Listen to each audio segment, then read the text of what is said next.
Għaddejjin xogħlijiet estensivi ta' restawru u konsolidazzjoni taħt l-art fil-Knisja Storika tal-Nunzjata fiż-żona tas-Salib tal-Għolja fis-Siġġiewi.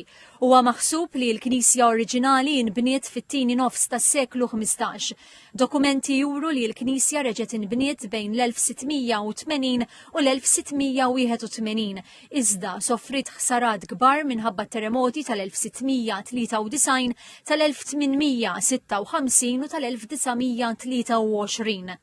Waqt żjara mill-Ministru għall-Wirt Nazzjonali l-Arti u l-Gvern Lokali Owen Bonnici u mis-Segretarju Parlamentari għall-Gvern Lokali Alison Zerafa Cifelli, il-konsulent ġeotekniku responsabbli għad-disin u supervizjoni tax-xogħlijiet ta' konsolidazzjoni taħt l-art Dr. Adrian Mifsud spjega li l-Knisja hija mibnija fuq art li qed tiċċaqlaq.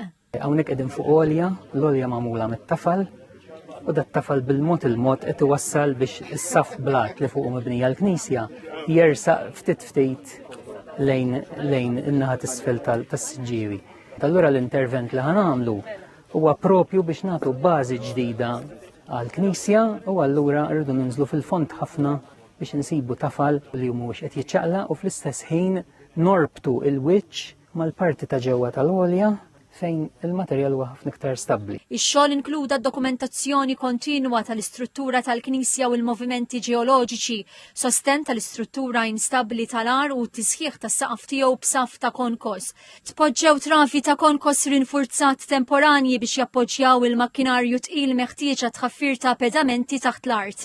Barra minn hekk is-saqaf tal-Knisja ġie żarmat temporanjament u l-art tneħħiet bitħejjija għax-xogħlijiet li ġejjin. Il-perit Ivana Farrugia rimarkat kif sfida ewlenija f'dan il-proġett hija li l-bini kien diġà qed jiġġarraf u bilan li jiġi salvat qed jitloqqgħu żewġ dixxilpini li fin-natura tagħhom huma pjuttost differenti minn xulxin. Dawk huma d-dixxilpina tal-ġeoteknika u allura tal-konsolidazzjoni ta' art li mhi stabbli u d-dixxilpina tar-restawr li fejn nikkuraw dettalji żgħar. Kultant huma dixxilpini konflittwali imma tal-proġett propju qed nlaqgħu ma' xulxin biex insalvaw il-Knisja tal-Nunzjata.